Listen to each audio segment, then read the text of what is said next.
Hi, I'm Stephanie Sage with Sage Restoration. I'm here with my son Connor today. We're entering a house that has sustained some severe water damage. A water line off the toilet upstairs broke and thus water flooded this house. So we were called upon to come in and do some extraction and then set up drying equipment. Right now we have all the drying equipment turned off because it's just too noisy. You wouldn't be able to hear me talking while I'm being videotaped. But I'm going to kind of take you on a little tour and show you the different drying techniques that we're using to get this property dried out again. This piece of equipment is a 2800 LGR dehumidifier. And this is used to create heat. In fact, when we came into this property, this was kicking out 117-degree heat. So it is very, very hot in here. And as you know, the weather outside is really hot today. I think it's, 99 degrees outside. It's even hotter inside this house. So as you can see, I'm sure many of you know that we work under really extreme temperatures and conditions on a daily basis here at Sage. And another thing this Dehu does is get the humidity as low as possible. In fact, this Dehu is cranking out, getting the humidity in this house down to, I believe it was like 15%. And what you want to do to create a great drying environment in a property that's been affected by water damage is you want to get the heat, the temperatures as high as possible, but you also want to get the humidity as low as possible. And that's going to help facilitate drying out as quick as possible to prevent mold growth as well as secondary damages to the property. This house has real wood floors, and so we were able to bring in our specialty drying mats. Wood floors, once you come through here, be careful not to trip there, Nick. But what we have right here, these are specialty drying mats. And what they do is we place them down and we connect them using these connectors in these tubes, and we connect them to other mats in the other rooms that are affected. And what this acts as a vacuum. It's connected to an air mover and actually sucks the water out of the wood floors. And then combined with the air movers and dehumidifiers running, it helps facilitate drying out these wood floors.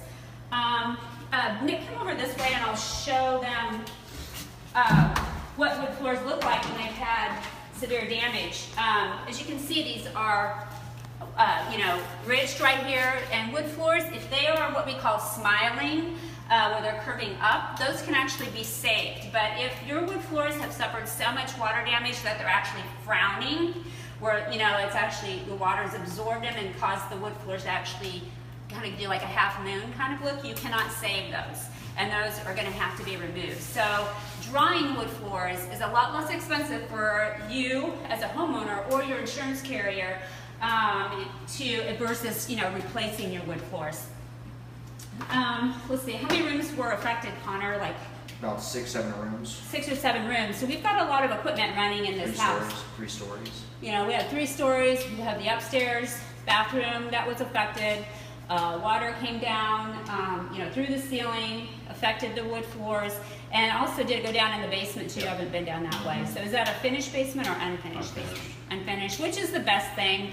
If you have an unfinished basement, that is a piece of cake to dry out, because really you're just talking about either stone or concrete, and that's a no-brainer. But if you've got a finished basement, you need to check with your insurance agent and make sure that you've got proper coverage to make sure that you can replace your basement in the event that you have, sewage damage, or we have to come in and tear things out. Connor, why don't you explain to Nick the different types of air movers that we have going here in this room? Well, as you see the lane drying mats are sucking up the wood floors through the subfloor. What we have is going on now is we have an air mover going up these walls. As you can tell, that's all mapped out with the tape, showing exactly where the moisture is actually in the walls, actually mapped out so people know exactly where to do the readings. As we have 1, 2, 3, 4, 5, about 6 air movers and an axial in here, as much power as we could get. You want pretty much to make a vortex with the amount of force energy with the wind from the air movers as well. As you can tell by all the X's on the walls, every single pretty much wall was reading 99, which is saturated. Unfortunately, it is plaster, so we're gonna have to dry out in specific areas in certain many times. So that's what all we're doing right now. It's gonna take, typically probably 5 days to dry this out. The ceiling it came from it's a class 3, so meaning that it comes from higher through the wall and down levels. It's a class 3. So what this is here is actually an axial, we call an ACE. It actually creates air from underneath and blows up to the ceiling as well. And it pumps the floor down. Yeah, but for that it blows out the whole ceiling as well, as you can tell by the X. The whole ceiling is read 99 as well. So it's going to take, good, I would say 4 to 5 days to dry this out. We're working on day 2 is what right now. Explain what these air movers are here, the snails here.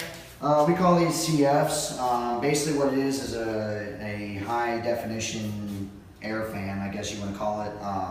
All it is, it runs from 3 amps to 4 amps. And basically that's the amount of power you can get.